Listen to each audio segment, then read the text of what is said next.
Vamos a estar meditando en el libro de Números. Vamos al capítulo 1, verso 1, por favor. He titulado a este sermón, a este primer sermón, como cualquier sermón de estudio bíblico, Introducción al libro de Números. Siempre el primer sermón de todo estudio bíblico, que no sea temático, sino que sea de libro, siempre va a ser el primero, una introducción al libro, ¿verdad? Un análisis para que nos ayude más o menos a entender el contexto de lo que se va a estar hablando a lo largo de todo el estudio bíblico. Números capítulo 1, versículo 1, por favor. Cuando la cita encuentre, regáleme un fuerte amén. Póngase de pie, vamos a leer juntos la palabra del Señor. Maravilloso tiempo de alabanza que hemos tenido. Felicitamos a nuestra hermana Amalia por su cumpleaños. Que Dios la bendiga grandemente, que la haya pasado muy bien. Así que vamos a disfrutar esta noche de la palabra del Señor, cuando hemos venido con el deseo de aprender. Amén. Excelente. Leamos juntos la palabra en nombre del Padre, el Hijo y el Espíritu Santo. Dice la Biblia: habló Jehová a Moisés en el desierto de Sinaí, en el tabernáculo de reunión, en el día primero del mes segundo, en el segundo año de su salida de la tierra de Egipto, diciendo. Demos te ayudamos al Señor. Padre, te suplicamos, Señor, esta noche que tu Espíritu Santo nos hable al corazón, que hoy, Señor, podamos aprender de tu palabra. Te suplicamos, Señor, que podamos meditar en ella y que podamos tomar el consejo oportuno para nuestra vida. Señor, llénanos de tu presencia, te lo pedimos todo en el nombre de Jesús. Amén y amén. Puede tomar su asiento. Bien, Números. ¿De qué va a tratar este estudio bíblico?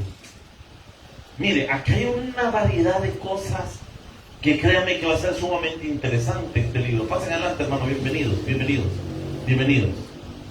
Bien, primero, ¿de dónde viene el nombre de este libro?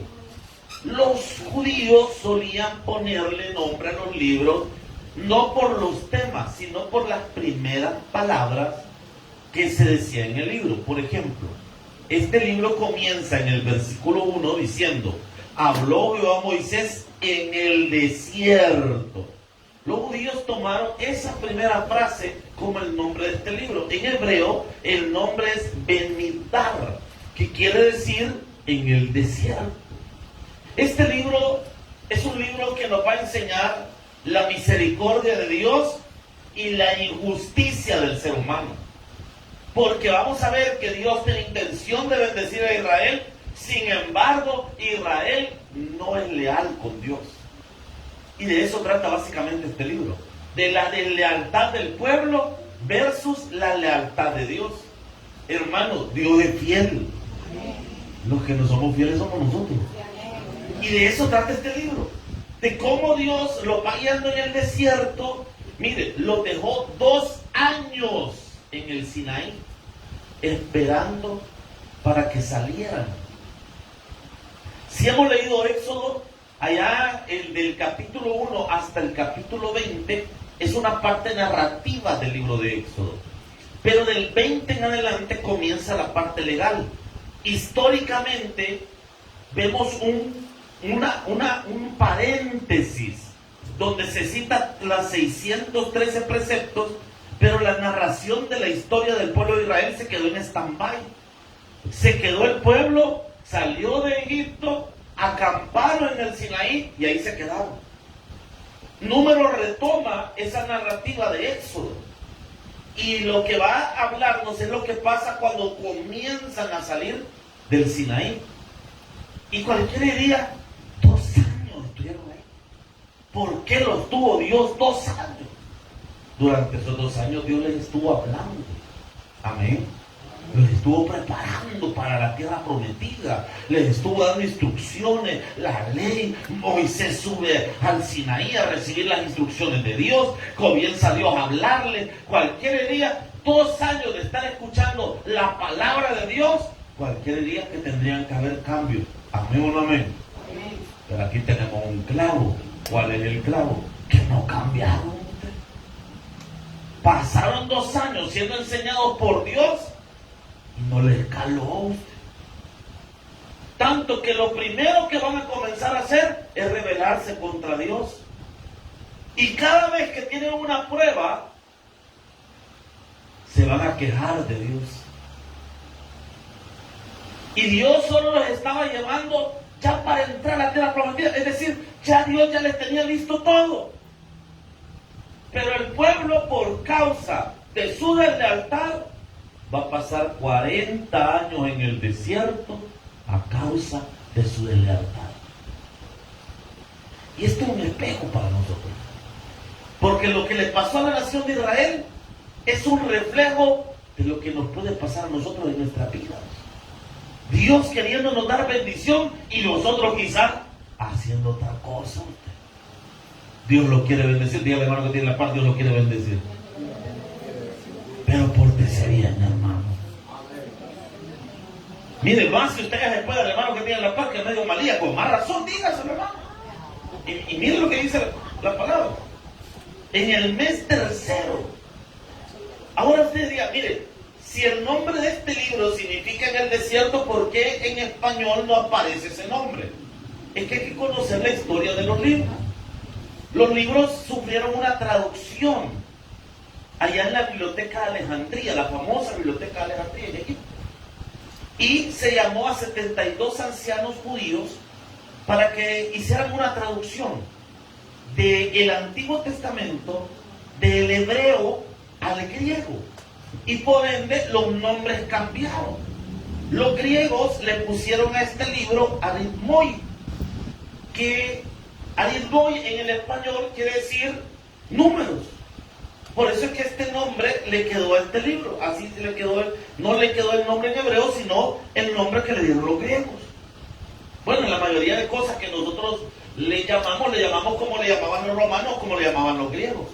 Así son la mayoría de cosas que nosotros hablamos. Ahora, este libro del capítulo 1 al capítulo 10 habla de Israel recibiendo instrucciones todavía en el Sinaí. Del capítulo 10 al capítulo 21 habla de cuando toman marcha hacia los campos de Moab. ¿Por qué es importante ir a los campos de Moab? Les voy a explicar. Si tuviéramos acá la imagen del mapa de Israel, el mapa de Israel es bien fácil de aprender, es como una L, es como una L así. En esta parte de acá, dentro de la tierra, acá estaría el mar, la parte de acá, afuera de la L, estaría el mar, y adentro de la L, aquí tendríamos la tierra. Aquí baja un río, el Éufrates. Vamos a ver que, el Jordán, aquí baja este río, el Jordán. En la parte de arriba dibujaríamos un circulito chiquito.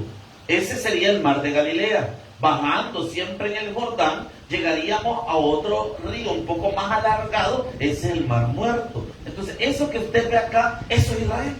Acá de este lado, en la parte de abajo de la L, aquí tendríamos el delta del Nilo. Se le llama delta del Nilo porque el Nilo tiene varias ramificaciones. Ahora, en esta parte de acá, tendríamos el Egipto, y por este lado de acá tendríamos parte de este lado del Golfo Pérsico, y por aquí estaría el Sinaí. Entonces viene Israel, salen de Egipto, caminan por aquí, usando la imaginación, hermano. Entonces, lo logran ver con la imaginación, hermano, porque aquí no hay otra manera, no hay otra onda. Después vamos a ir a parar todos al molino, hermano, pero está bien, va. Entonces, como no tenemos pizarra, tengo que hacer en el aire todo volado. Vaya, la L aquí es un volado que va descendiendo aquí, el mar de Galilea, descendemos en el Jordán, el mar Muerto, por este lado el delta del Nilo. Vaya, aquí tenemos a Egipto. Ellos comenzaron a caminar, van a cruzar el famoso mar Rojo y van a llegar a las cordilleras del Sinaí. Ahora, aquí en las cordilleras del Sinaí se van a quedar un rato. De aquí van a empezar a caminar y se van a ir por este lado, subiendo, y van a llegar a una parte que son los campos de Moab. Los campos de Moab son la entrada a la tierra prometida. O sea que Israel ya estaba para entrar cuando se les ocurre dudar. Y eso es lo que vamos a ver en este libro, cómo es que estaban a punto de recibir la bendición y la perdieron. Y al final de que el pueblo tanto dijo que no iban a lograr entrar, que Dios les terminó concediendo lo que tanto pedían a gritos: no entrar a la tierra prometida. Pastor, si ellos querían entrar, no querían. ¿Y sabe por qué no querían? Porque a cada rato vivían quejando.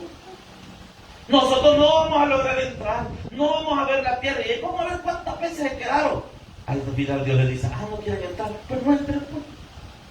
Y de eso vamos a hablar ahí esta hora. Ahora, entremos en materia.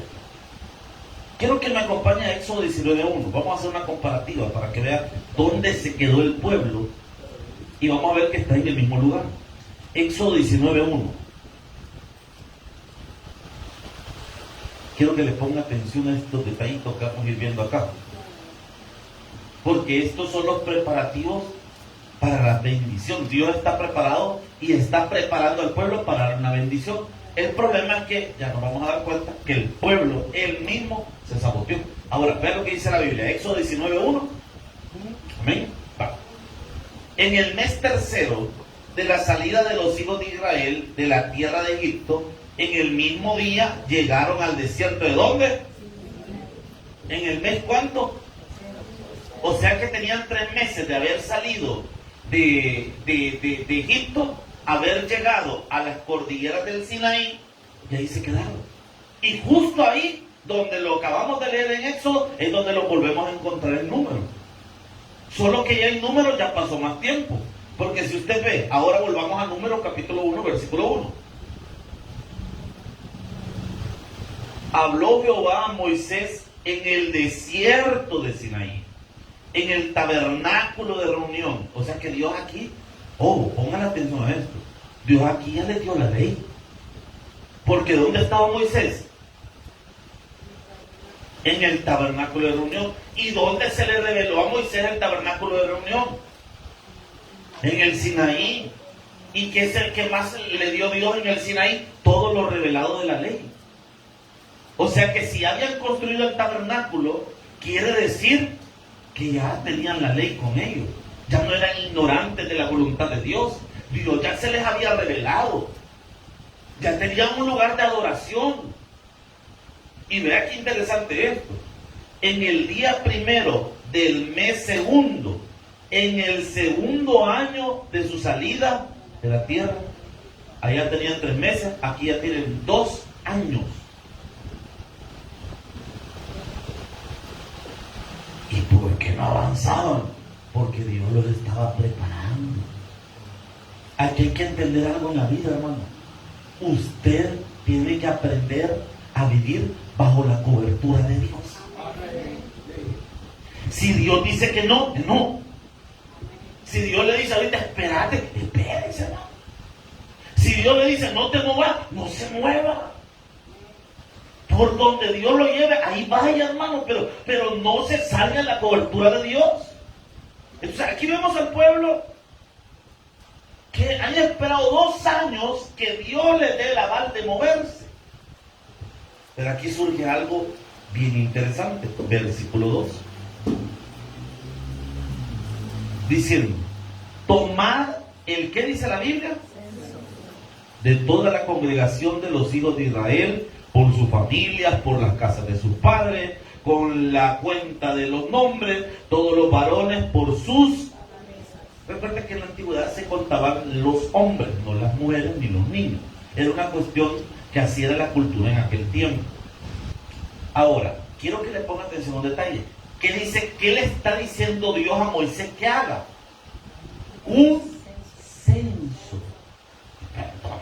Y aquí donde los traban las carretas varios. Porque si usted ha leído la Biblia, usted sabe que ya en el libro de Samuel, a David, Dios lo castigó por hacer un censo. ¿Y cómo es que aquí está pidiendo uno y allá castiga por hacer uno? Bueno, entonces Dios decide, ¿te gusta que nos contemos o no nos contamos? Y entonces, pues, porque a aquel lo castigan por hacer censo y a este le dicen que hagan censo. ¿Para qué se hacía un censo? Empecemos por ahí. Los censos son algo que todavía se practica.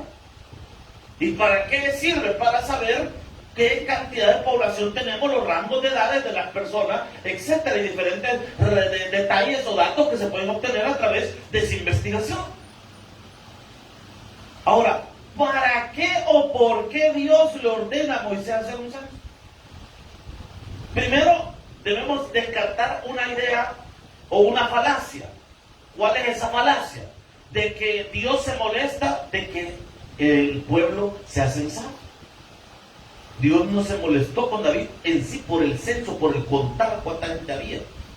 Dios se molesta con David por la intención de David detrás del censo. ¿Y cuál es la intención de David detrás del censo? Sentirse acobijado o cubierto por el ejército. Sentir que tiene gente que lo apoya. No sé si me estoy dando a entender. Entonces David ya no estaba poniendo su confianza en Dios, sino en su fuerza. Y esto es lo mismo que nos pasa a muchos de nosotros cuando comenzamos a confiar más en nuestra fuerza que en Dios. Cuando nosotros comenzamos a decir, no hombre, si yo estoy bien porque yo me siento tranquilo porque ya sé que dentro de un par de días me van a pagar. Usted ya no está confiando en Dios, está confiando en que dentro de unos par de días te va a recibir las chirilicas de la quincena. Entonces ya usted se siente relajado, ¿verdad? Y de repente empieza, mira, fíjate que está terminando el papel. No te preocupes, te van a pagar. Mira, fíjate que, mira, vino el bicho a ver que la agarró, que dije que está haciendo ejercicio y que ahora se metió como 7, 8 huevos. Todo lo que no hacía falta para llegar a la quincena lo terminó. ¿Qué fecha estamos ahora? 6, ya me van a pagar. Allá me debe un perro, una hermana, y otro hermano me debe otro perrito por ahí y voy a sacar. Entonces, cuando decimos esta frase, que parecieran frases normales, en realidad estamos cometiendo un grave error. ¿Y cuál es ese error? Depender de nuestra fuerza y no depender de Dios. No te preocupes, yo tengo mi pistillo ahí guardado en el banco, no te preocupes, porque onda, yo lo saco ahí y resuelvo. Hermano, ese es un grave error, porque usted no debe depender de las cosas materiales, dependemos del Rey de Reyes y Señor de Señores, hermano. Si ese aplauso para el Señor que sabe el corazón. Aquí hay un detalle. Entonces la pregunta es, ¿por qué el censo de Moisés sea válido? Primero, porque Dios lo está ordenando. Segundo, porque Dios está preparando al pueblo para conquistar la tierra prometida. Y los censos en la antigüedad servían para preparar al pueblo para la guerra. ¿Con cuánta gente contamos para esas batallas que vienen? Eso es lo que está a punto de hacer el pueblo. Y esto es otra gran lección para nuestra vida. Dios es un Dios de orden, hermano.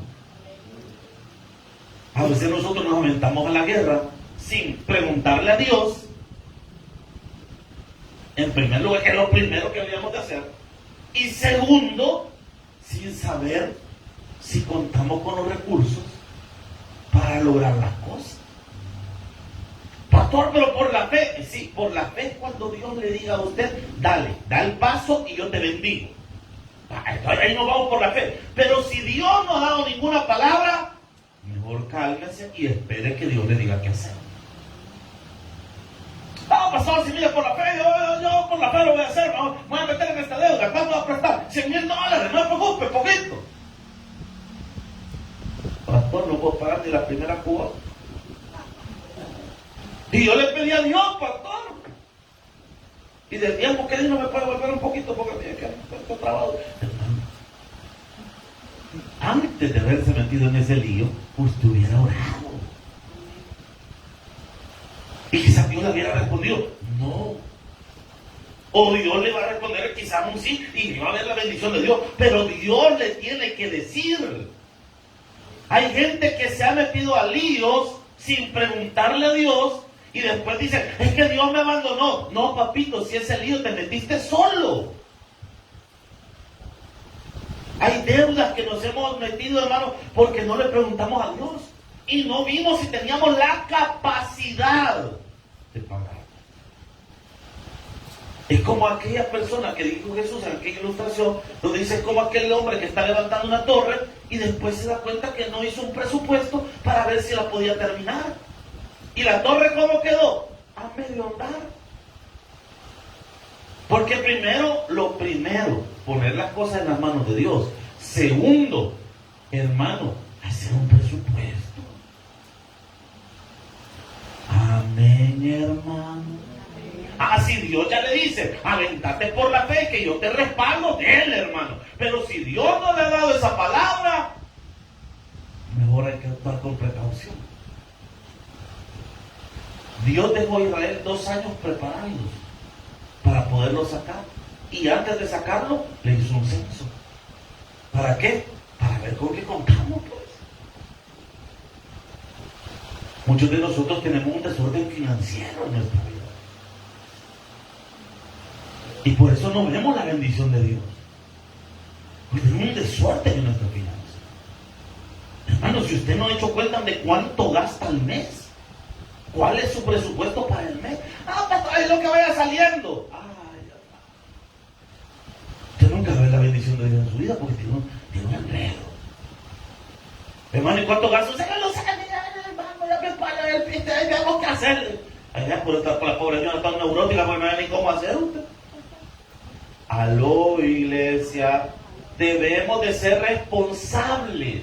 El hecho de que seamos personas de fe no significa que tengamos que actuar de forma irresponsable. Tenemos que aprender a ser ordenados, hermano.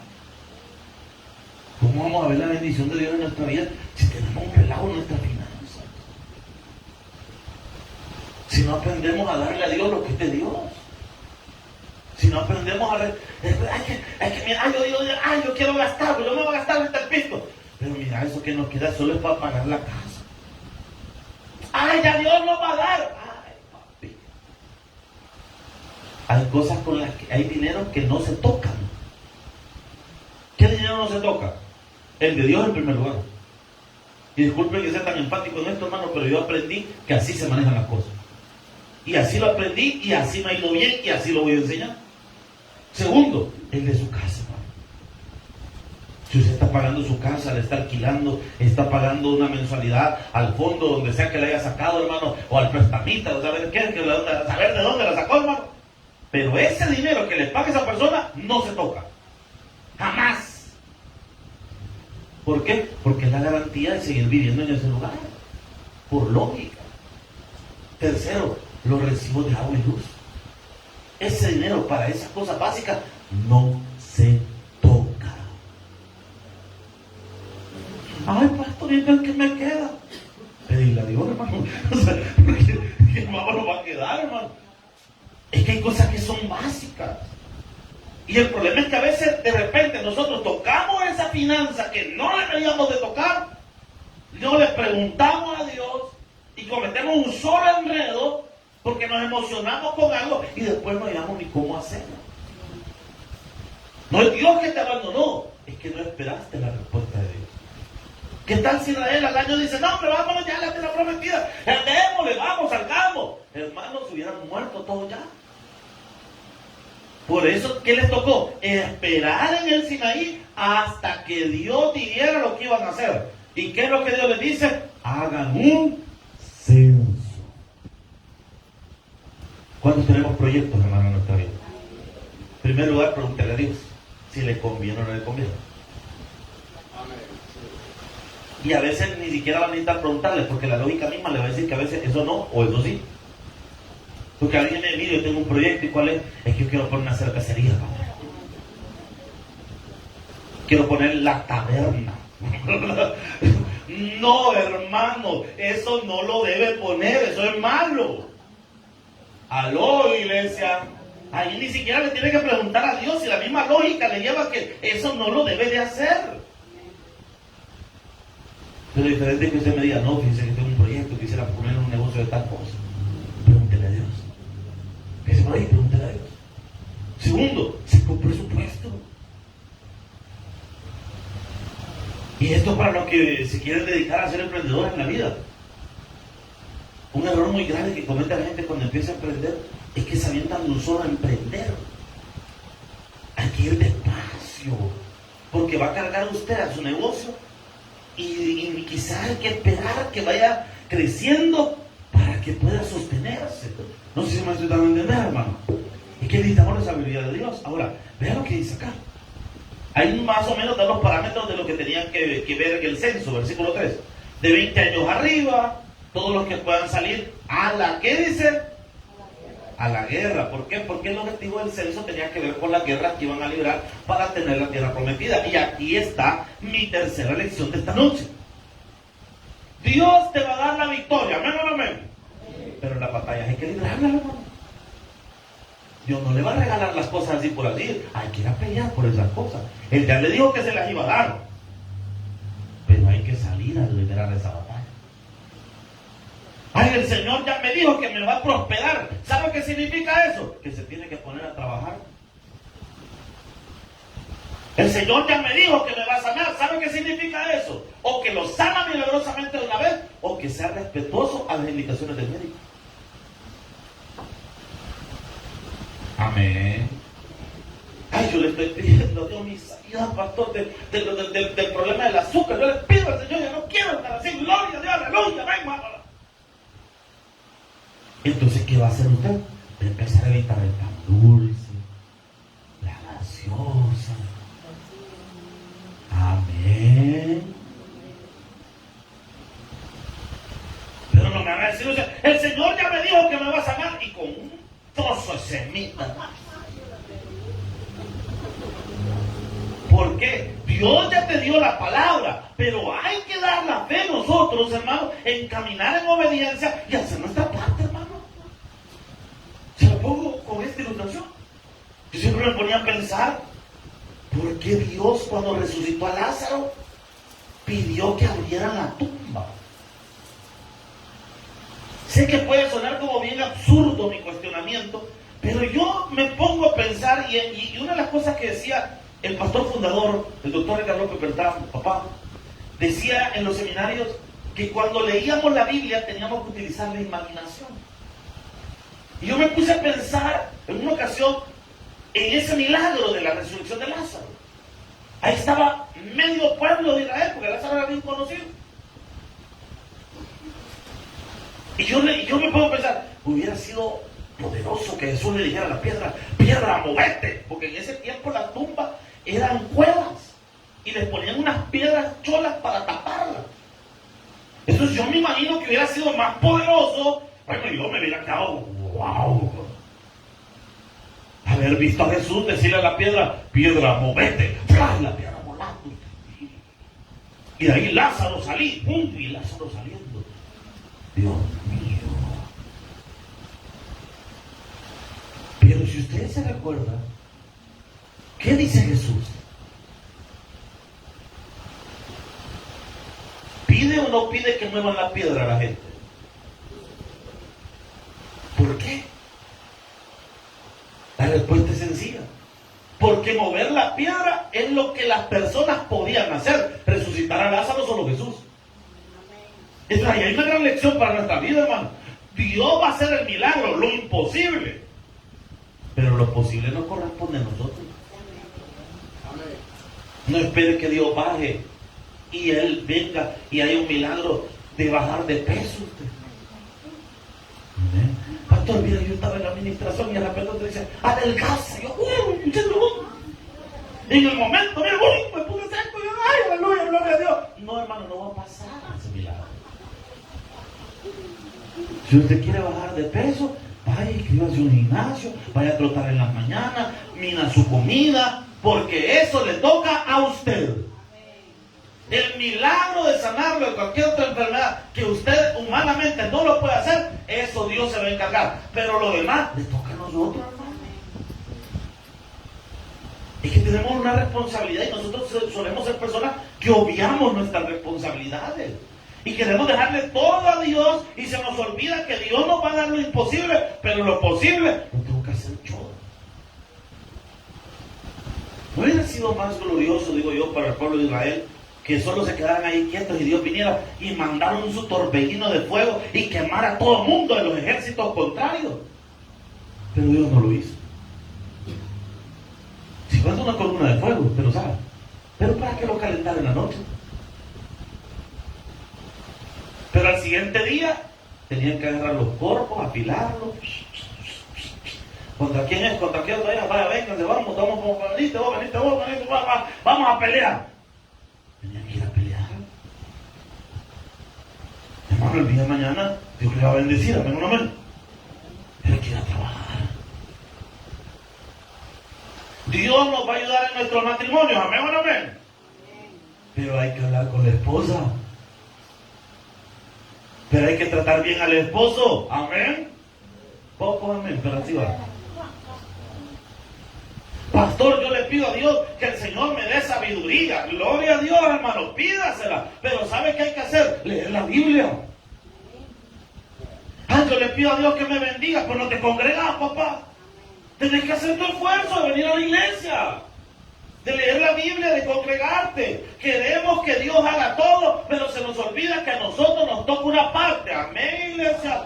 Y ni siquiera te está pidiendo algo grave o algo que no puedas hacer. Todo lo que Dios te pide son cosas que sí podemos hacer. Es que mira, me encanta esto, porque una de las cosas que veo aquí es que Dios no le pasa lo humano a Israel. Lo humano lo tiene que hacer ahí. Lo imposible, ahí sí entra Dios, ¿ven? Pero lo humano nos toca a nosotros. Y yo no sé por qué Dios no me ayuda con mis hijos, con mi familia. Porque usted es el que lo tiene que poner quieto. Porque usted es el papá. Porque usted es la mamá. Ay, yo le pido a Dios que me cambie el chepe, porque ay, este chepe todo bayunco, me ha salido, ¿verdad? Repréndalo usted. Porque usted es la mamá. Usted es el papá.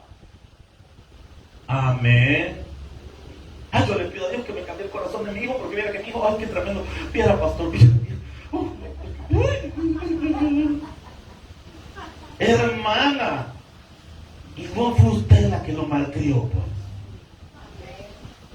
Ay, es que viera que me viste bien feo el chepe. Yo le digo a Dios, porque tengo que ver que viste así. ¿Y quién les va a comprar en almacenes bomba toda la ropa? Y los pantalones todos blogos de paracaidistas, no ustedes los compró, pues. Esa camisa que ni le queda de 3 tallas del bicho. Porque ahora sabieron que los bichos le agarraron de vestir todo blog como paracaidistas. Es que la moda oversize. Mira, lo peor que enano, chaparro y flojo, y con que es pitú, puede ver usted. Yo hay quien le ha dicho que ven bien usted. Pero bien cada quien la moda, ¿verdad? Entonces no sé yo para criticar eso, hermano, pero yo creo que se va. Pero ¿y quién le compró esa ropa? ¡Usted! Y entonces, ¿por qué después le está pidiendo a Dios que le cambie la mente al bicho si usted se le enfermó primero? Ay, mira que mi hijo todo violento. Ay, mira, yo no sé qué le pasó al chepe, pero es que viene todo eléctrico, anda. Pues sí, y ese jueguito no usted lo compró. Ay, para que entretenga al niño, le va a comprar el Mortal Kombat. Ay, tenga su Mortal Kombat, pues el bicho ya no todo. Todo diabólico, ¿no? Amén. Si a no le lo regalaron, usted lo compró.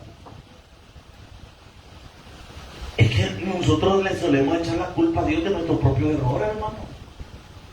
Y hay cosas que Dios no va a bajar a arreglarlas. Ay, nos toca a nosotros. Ay, Señor, ayúdame con mi mujer, porque ay, esta mujer ya no la aguanto, Señor, no la aguanto, no soporto. Pero ¿y quién fue el que la escogió y la malcrió también? Silencio en la casa del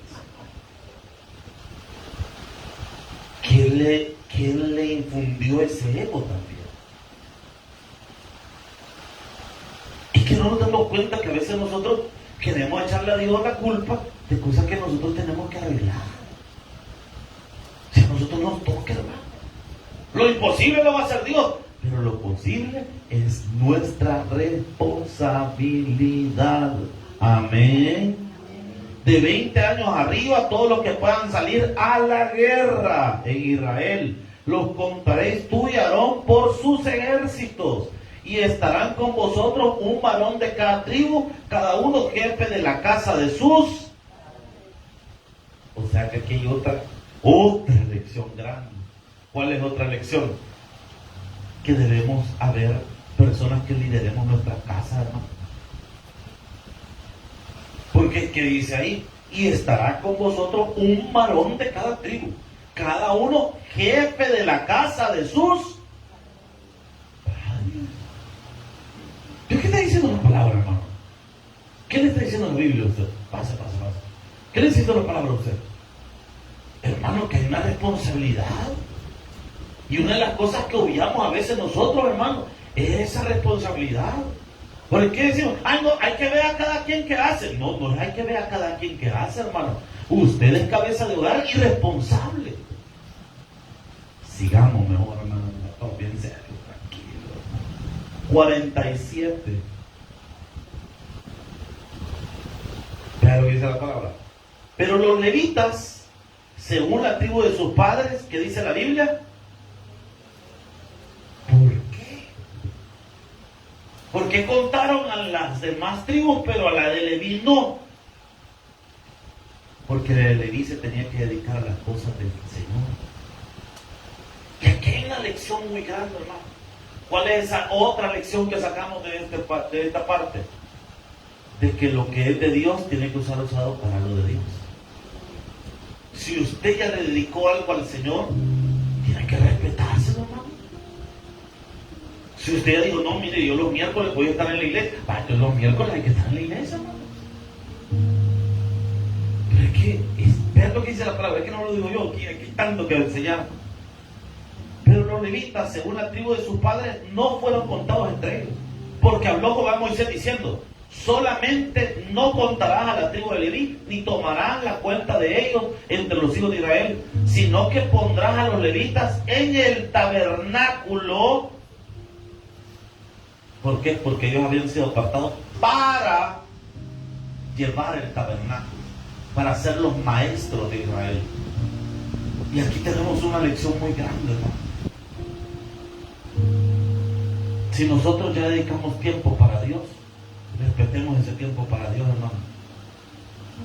Hay personas que no entendemos que lo de Dios es sagrado. Y dice la palabra, sino que pondrás a los levitas, dice el 50, a los levitas en el tabernáculo de testimonio, y sobre todos sus utensilios, y sobre todas las cosas que pertenecen, ellos llevarán el tabernáculo y todos sus enseres, y ellos servirán en él y acamparán alrededor. Tenían el privilegio de estar cerca, 51. Y cuando el tabernáculo haya de trasladarse, los levitas lo desarmarán. Y cuando el tabernáculo haya de detenerse, los levitas lo armarán. Y el extraño que se acerque, que se acercara, ¿qué dice la Biblia? Era un trabajo solo de los levitas. Los hijos de Israel acamparán cada uno en su campamento y cada uno junto a su bandera por sus ejércitos. Pero los levitas acamparán alrededor del tabernáculo de testimonio para que no haya ira sobre la congregación de los hijos de Israel. Cuando no respetamos el orden de Dios, las cosas no van a salir bien. Porque Dios le dice, yo quiero que acampen de esta manera. ¿Y cómo acamparon? Como un cuadrado. El pueblo de Israel acampaba como en un cuadro. Y en medio del cuadro estaba el tabernáculo. Las tribus acampaban alrededor del tabernáculo. Y justo en medio estaba el tabernáculo. Y era el orden en el que tenían que salir y entrar. Dios se los había dado. Hermano, muchos de nosotros no estamos viendo la bendición de Dios porque estamos haciendo lo contrario que Dios nos está diciendo que debemos hacer. Ay, pero es que no, pastor, si, ¿para qué ser tan rígido? Es que mire, hermano, sí que Dios está pidiendo que seamos obedientes. Allá en Cojutepeque, las fiestas patronales son en enero. Acá creo que son en octubre, si no me equivoco, no sé cuándo, por en octubre. Allá soy en enero. Y lo normal en la iglesia era hace años, ahora creo que, y espero que sea diferente, pero hace años lo normal era que los hermanos se perdían para las fiestas patronales. Se vaciaba la iglesia. Porque los hermanos andaban detrás del torito pino. Detrás de los procesiones, bueno, sí hay procesiones también, ¿no? Detrás de la reina, del no sé qué, que la reina no sé dónde, que la reina de no sé qué, ahí andaban. Y me acuerdo de un testimonio de un hermano que se fue para un carnaval. Y dice que desde que estaba en la casa, la mamá le dijo, no vas a ir a la iglesia, hoy te toca servir, ya pedí permiso. Ya le dije al pastor que una tía la tenía acá.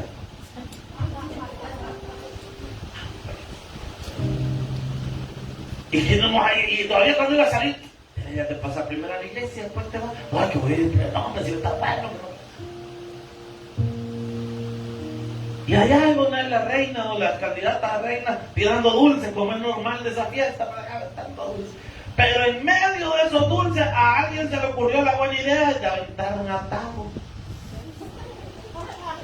Y a la bicha en la emoción de tirar los dulces, se dejó ir el atajo.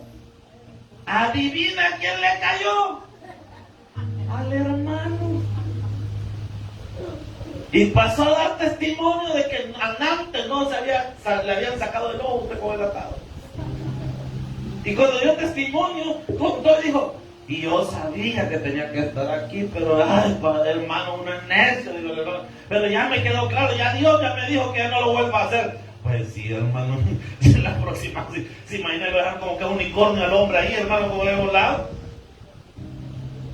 Otro, que no se me olvide, todo testimonio de otro hermano. Dice que iba en un bus. Y en ese momento acababan de empezar a venir todos esos buses con aire, ¿va? Y dice que él había pagado, pues lo que vale, ¿no? 35 centavos, creo que vale, perdón. No de corrido, ¿no? Pagado esos 35 centavos. Y dice cuando iba en la ventana, sí, que Dios le dijo, bájate. No, 35, no, para otros 35, no, la vida está cara. Bájate. Dice que sentía en el corazón que Dios le decía que bajara. Y él, estas locuras mías deben de ser, locuras mías deben de ser. Y estaba así. Dice que solo volvió a ver a un lado y volvió a ver a la ventana cuando cabal vio que un loco agarraba una piedra. Adivina quién le fue a dar. Al hermano. Otro que va a dar testimonio remendado. ¿Por qué? ¿Cuál es el común denominador?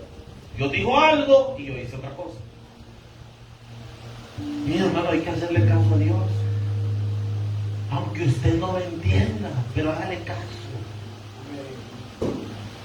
Usted en el momento puede decir, ay, pero ¿por qué voy a hacer esto? Usted hágalo como Dios se lo dice.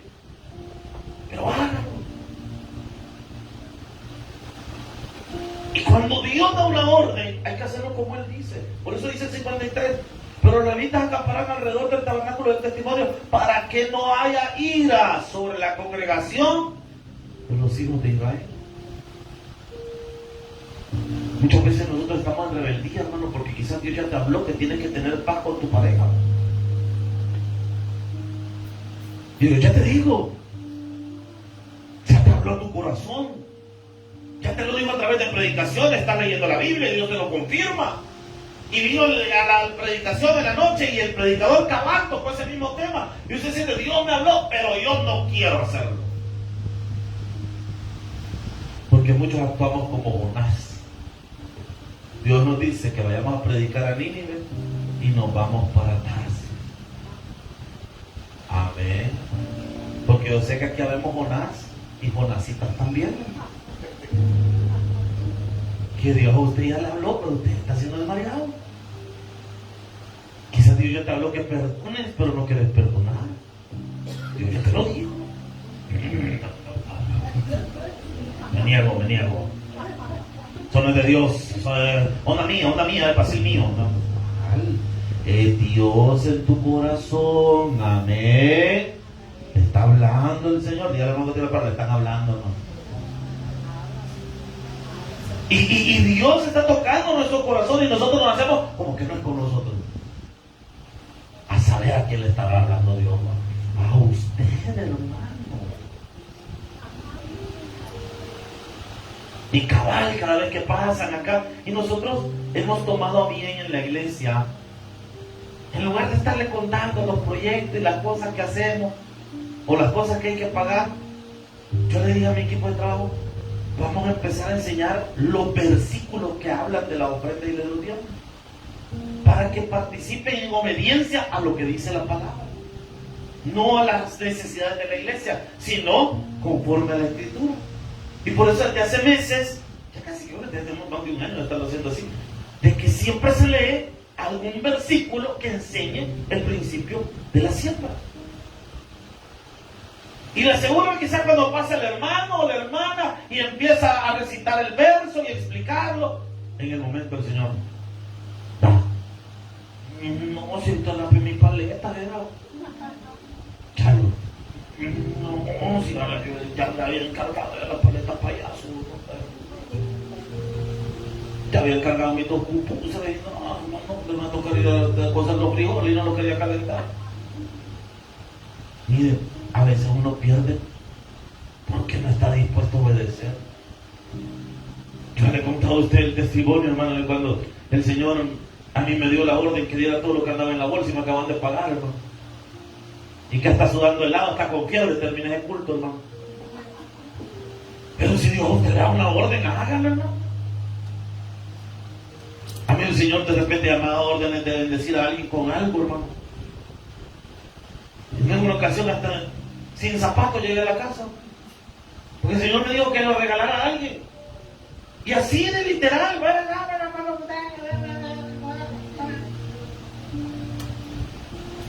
¿por qué? Porque cuando Dios dice, así hay que hacerlo, hermano. No le ponga pelo a Dios, si Dios le está diciendo, hágalo. Pastor, a mí Dios me está poniendo que sirva, pero yo en el ministerio no me gusta. Así toca, hermano, a veces uno termina sirviendo en lo que menos imaginó hacerlo, hermano. Pero como Dios es Dios, hermano. Y ahora dice la palabra del Señor, versículo 54. E hicieron los hijos de Israel conforme a todas las cosas que mandó Jehová a Moisés, así hicieron. Ahí está la clave. Hasta ahorita Israel, el primer paso ya lo dio bien. Le podemos poner el chequecito de que lo hizo bien. ¿Por qué? Porque le hicieron caso a Dios. El problema es lo que vamos a leer más adelante. Pero ahorita, en la narración de hoy, donde nos quedamos hoy, Israel lo hizo bien. ¿Por qué? Porque hizo lo que Dios le dijo que tenían que hacer. Hermano, ¿qué cosas te está diciendo Dios que tienes que hacer? Si es perdonar, perdonemos, hermano. Si es un hijo, una hija, si es un hermano, una hermana, si es un padre, una madre, hágalo. Apóstol, me creyeron, mi hijo, como me ha ofendido, yo, perdónenlo, hermano. Deje pasar ya la ofensa, no lo guardo. Ella pasa todos los días acordándose, martirizando. A mí no me olvida lo que me decía mi abuela. Mira, acuerda, pues te sacaban los ojos. Agárrela al suave, perdón, si usted también se equivocó cuando era joven. No, que a mí no me olvida lo que mi pareja me hizo, a mí no me olvida lo que esta mujer me ha hecho, lo de jamás me va a olvidar. ¿La va a dejar? No, no la puedo dejar. ¿Entonces para qué está muriendo ahorita? Perdónela ya. ¿Cuántas mujeres están en la casa del Señor? ¿Lo va a dejar usted el Señor? No. Y entonces deje de quejarse de él, ámelo. Si le mire toda la noche, necesitamos ven al culto de familia en Victoria, lo veo que necesitamos escuchar sermones de familia. Mire, hermano, si tiene resentimiento con la iglesia, pase la página. Es que no, la hermana me llamó la atención. Pues le llamaron la atención porque estaba haciendo las cosas mal. Solo haga la pie y nadie le va a decir nada. Amén. Hermano, que mire, algunos somos un vidrio. No nos gusta que nos digan nada y después nos resentimos, nos enojamos. Hermano, si le dicen algo es para el crecimiento. Y ame a Dios y sírvale al Señor. Venga a su iglesia, ame venir a la iglesia, hermano. Y si vamos a estar aquí, hagamos las cosas bien para Dios. Si algo a mí me enseña el libro de Números, es que aún en el desierto, yo tengo que obedecerle al Señor. Y aún en lo peor, porque si vamos a leer que Israel literalmente está en un desierto, donde no hay comida, donde el agua es escasa, donde hay necesidad, pero aún en el desierto, aún ahí hay que hacer fiesta para el Señor. Pastor, porque yo estoy pasando en un desierto en mi vida. Todos vamos a pasar varios desiertos en nuestra vida. Algunos vamos a pasar desiertos económicos, donde no hay plata. No hay. ¿Y qué se hace en el desierto? Se aprende a sobrevivir con lo que caiga. Y se aprende a agradecer lo que Dios haya puesto en la mano. Si tenemos un desierto familiar donde toda nuestra familia nos ha abandonado, ahí se aprende a depender de Dios. Pastor, yo estoy en un desierto de ánimo, no me siento bien en ningún lado. Pastor, yo ya fui a todas partes, ya fui a la Plaza Mundo a distraerme, no me sentí bien. Fui a tal lugar y no me sentí bien. Fui a un cerro y no me sentí bien. Me llevaron a la playa para ver si así me alegraba y un cangrejo me mordió. Usted va a creer.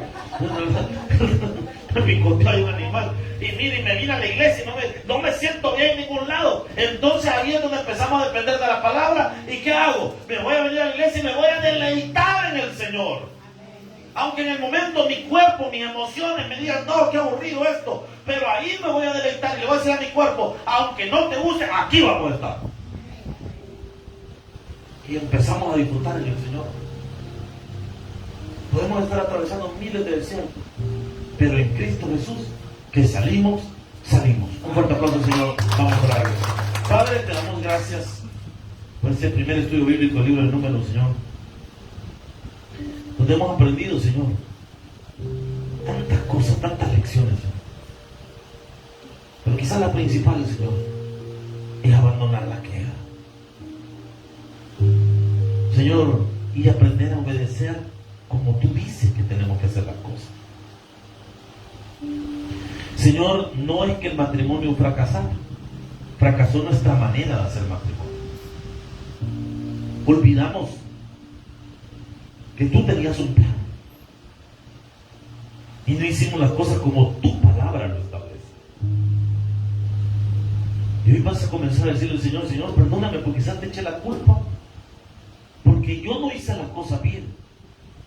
Tu diseño no falló, fallaron mis decisiones. Tu diseño es perfecto, Señor. Falló mi administración. Fallé yo. Y hoy vas a corregir ese error, el error de Adán, de no aceptar su responsabilidad. Y le voy a decir al Señor, Señor, yo acepto que me faltó una buena administración. Solo te pido una nueva oportunidad, Señor.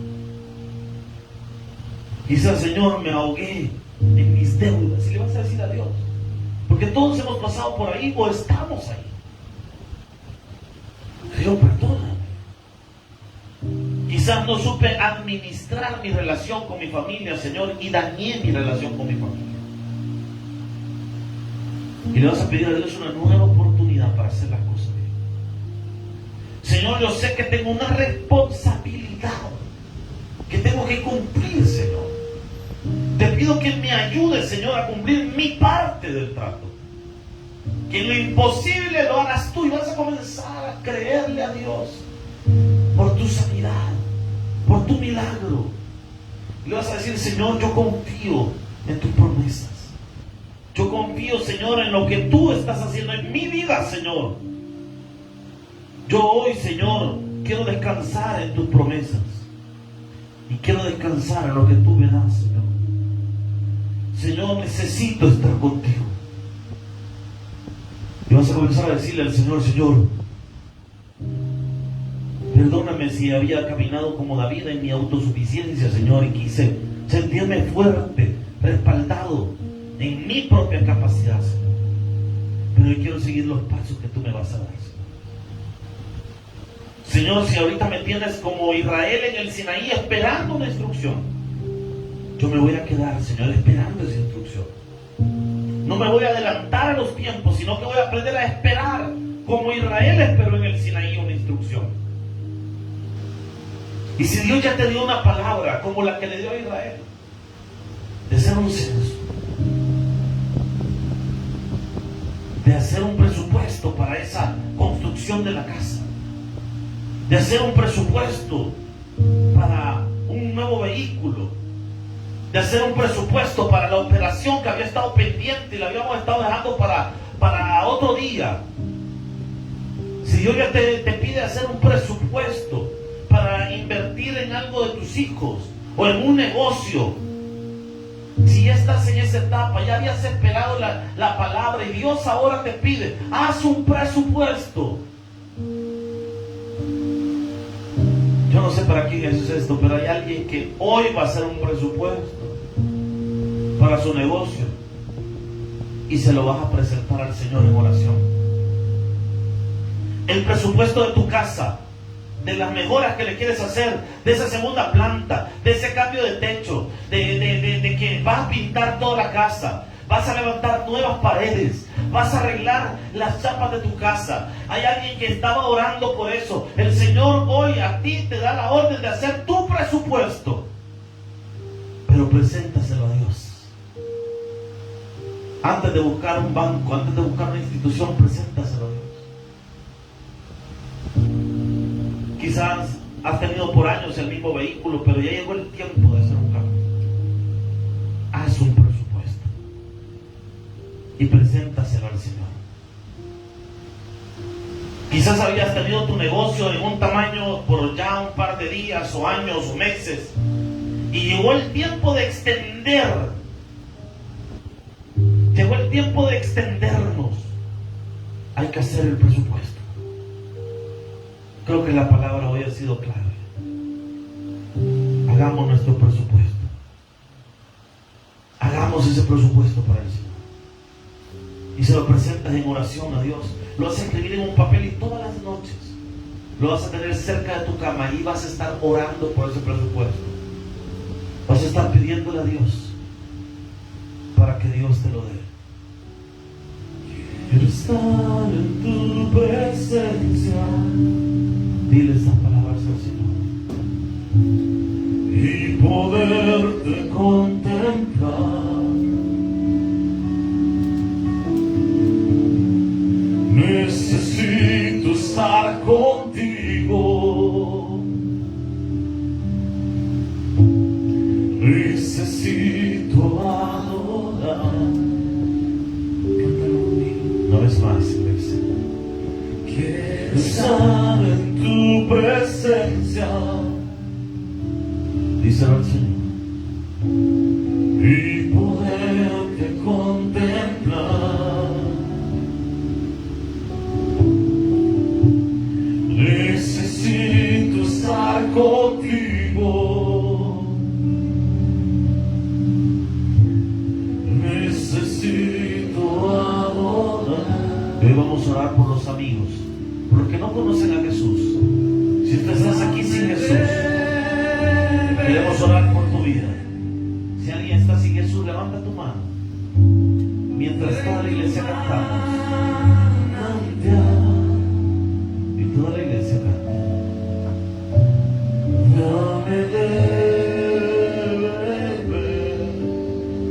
Sí, Señor. Necesito más.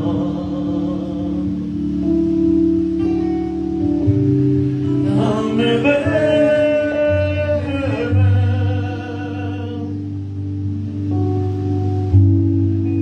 tu manantial.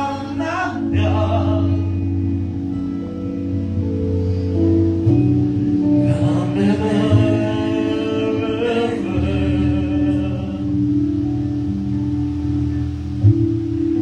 necesito más.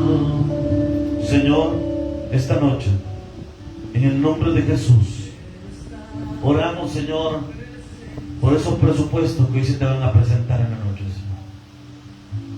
Y vamos a orar, Señor, por esa provisión. Vamos a estar orando, Señor, por esa provisión de lo alto. Señor, por la fe ya vemos nuestra casa construida, Señor. Vemos esa segunda planta, Señor, hecha. Vemos cómo se va a remodelar esa pared que se había estado cayendo. Hay alguien que necesita una refrigeradora nueva y muebles nuevos. Por la fe, haz tu cotización al Señor y preséntasela a Dios. Y dile, Señor, esto es lo que necesito, Señor. Y si hay alguien aquí que necesita una operación y había estado esperando su turno, oramos en el nombre de Jesús para que el expediente de nuestro hermano sea el primero en ser tomado y esa operación sea programada pronto y que salga en victoria. Señor, te damos gracias porque tuya es la gloria y tuya es el poder, Señor. Y creemos que esta noche nos vamos con una bendición espiritual en nuestra mano, Señor. Porque hemos aprendido que aún en el desierto vamos a hacer fiesta, Señor. Gracias, Padre, por todo. Llénanos de tu presencia, Señor, y te suplicamos, te lo pedimos, en el nombre poderoso de Jesús, que hoy todos seamos llenos de tu Espíritu Santo. En tu nombre, Señor. Amén y amén. Regale palmas al Señor. Dios